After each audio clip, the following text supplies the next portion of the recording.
Modified study. इस video में हम लोग 12 अप्रैल 2026 के करंट अफेयर्स पढ़ेंगे। उससे पहले हम लोग कल के करंट अफेयर्स का क्विक रिवीजन देख लेते हैं, जिसमें पहला क्वेश्चन था विकसित भारत 2047 विजन किस वर्ष तक के भारत को डेवलप नेशन बनाने का लक्ष्य रखा है। तो Viksit Bharat 2047 aims to make the India as the developed nation by the which year. तो 2047 तक रखा गया है।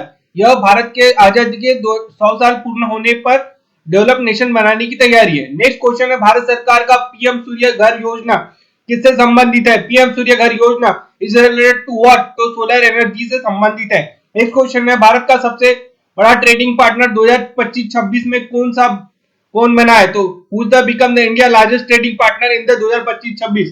तो ये यूएसए है। नेक्स्ट क्वेश्चन है मिशन लाइफ इनिशिएटिव किससे संबंधित है। तो mission life initiative is related to what. तो इन्वायरमेंट प्रोटेक्शन से संबंधित है। नेक्स्ट क्वेश्चन है तेल मंत्री अप्रैल 2026 में किस देश के दौरे पर गए। तो Indian oil minister visited the which country in the April 2026। तो कतर के दौरे पर गए। नेक्स्ट क्वेश्चन है वर्ल्ड बैंक ने फिजिकल ईयर 2027 में के लिए भारत की जीडीपी ग्रोथ कितनी अनुमानित की है। What GDP growth has the world bank projected for the year 2027। तो 6.6% है। नेक्स्ट क्वेश्चन आरबीआई ने अप्रैल 2026 में रेपो रेट कितना रखा है। तो what repo rate was kept unchange by the RBI in April 26। तो 5.25% रखा है।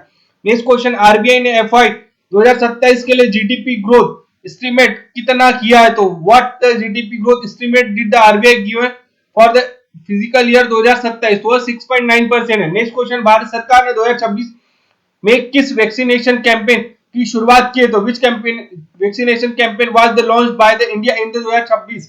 तो एचपीवी वैक्सीनेशन कैंपेन की शुरुआत की है। तो 14 साल की लड़कियों तक को लगेगा दोस्तों। नेक्स्ट क्वेश्चन है भारत की फिजिकल ईयर 2027 में लगभग कितने रहने का अनुमान है। तो India physical deficit is projected to be around what in the physical year 2027। तो वह रहने का अनुमान है 7.6%। तो दोस्तों आज के करंट अफेयर्स का पहला क्वेश्चन है हाल ही में फिजिकल ईयर 2027 के लिए भारत की जीडीपी वृद्धि दर किसने अनुमानित की है। तो recently who the projected the India GDP world growth 6% for the physical year 2027। तो option A IMF, option B है आरबीआई, ऑप्शन सी है और ऑप्शन डी है सेबी ने। तो दोस्तों वर्ल्ड बैंक ने फिजिकल 27 के लिए भारत की जीडीपी ग्रोथ 6.6% बताई और ग्लोबल अनसर्टेनिटी को रिस्क फैक्टर में आना है। तो दोस्तों भारत की जीडीपी ग्रोथ अनुमानित वर्ल्ड बैंक ने कितनी बताई 6.6% बताई है। आरबीआई ने अप्रैल 2026 मौद्रिक नीति में रेपो रेट को कितना रखा है। तो what the repo rate did the RBI maintain in the 26 mandatory policy. Option A 5%, option B 5.2%, option C है 5% और ऑप्शन डी है 6.5%। तो दोस्तों रिजर्व बैंक ऑफ इंडिया ने रेपो रेट को 5.25% पर स्थिर रखा है ताकि इन्फ्लेशन को कंट्रोल किया जा सके। भारत ने किस कारण से ग्लोबल स्टील कॉन्फ्रेंस को स्थगित किया। तो why did the India postpone the global steel conference. Option economic slowdown, option B election, option middle east crisis और ऑप्शन डी है पैंडेमिक। तो दोस्तों मिडिल ईस्ट क्राइसिस के कारण ट्रेवल और लॉजिस्टिक इशू हुए हैं जिससे कॉन्फ्रेंस पोस्टपोन किया गया है। तो दोस्तों middle east conference Israel, USA और ईरान के मध्य हुई है। तो इसी कारण से पोस्टपोन किया गया ग्लोबल स्टील कॉन्फ्रेंस को। नेक्स्ट क्वेश्चन है भारत के तेल मंत्री हाल ही में किस देश के दौरे पर। Oil minister recently visited the which country. Option B है कतर, ऑप्शन सी है सऊदी, ऑप्शन डी है ईरान।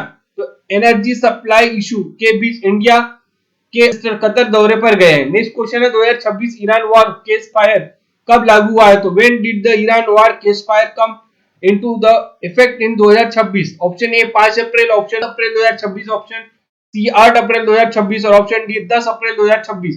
तो दोस्तों यूएसए और ईरान के बीच 8 अप्रैल 2026 को टेम्परेरी केस फायर हुआ है। नेक्स्ट क्वेश्चन है 2026 में अफगानिस्तान के जाम क्षेत्रों की तीव्रता कितनी थी। What was the magnitude for the 2026 zone earth Afghanistan. Option A 4.8%, option B 5.2%, option C 5.8%, option D 6.5%। तो 3 अप्रैल 2026 को 8 मैग्नीट्यूड का अर्थक्वेक आया है जिससे कई लोगों की मौत हुई है। नेक्स्ट क्वेश्चन है भारत में ईंधन संकट का मुख्य कारण क्या है। What is the main reason the behind of the fuel crisis in India 2026। Option A है domestic production decline, option B है Iran war and strait of Hormuz crisis, coal shortage और ऑप्शन डी है tax increase. तो Iran war और strait of Hormuz बंद होने oil supply प्रभावित हुआ है। तो दोस्तों ईरान स्ट्रेट हॉर्मुज क्राइसिस के कारण। नेक्स्ट क्वेश्चन है, भारत सरकार ने फिजिकल ईयर 2027 में फिजिकल डेफिसिट टारगेट कितना रख रही है? What is the physical deficit target for the physical year 2027? Option A 3.5%, option B 4%, option C है 4.3% और ऑप्शन डी 5%। तो सरकार ने एफआई 2027 के लिए फिजिकल डेफिसिट टारगेट 4.3% रखा है। फिजिकल डेफिसिट टारगेट कितना है? 4.3% है। नेक्स्ट क्वेश्चन है, भारत की इकोनॉमी पर सबसे बड़ा एक्सटर्नल रिस्क किस से बताया गया? What is the considered the biggest external risk to India's economy? Option A China trade war, option B inflation, option B middle east crisis और ऑप्शन डी क्लाइमेट चेंज। तो middle east conflict के कारण oil prices और बढ़ने का खतरा है। Next question है, 12 अप्रैल को कौन सा अंतरराष्ट्रीय दिवस मनाया जाता है? तो which international day is observe on 12? Option A earth day, option B human space flight day, option C है और ऑप्शन डी टेक्नोलॉजी डे। तो 12 अप्रैल को international day of human space flight मनाया जाता है। तो दोस्तों चैनल को सब्सक्राइब कीजिए और साथ ही में बेल आइकन भी दबाइए। मिलते हैं नेक्स्ट वीडियो में।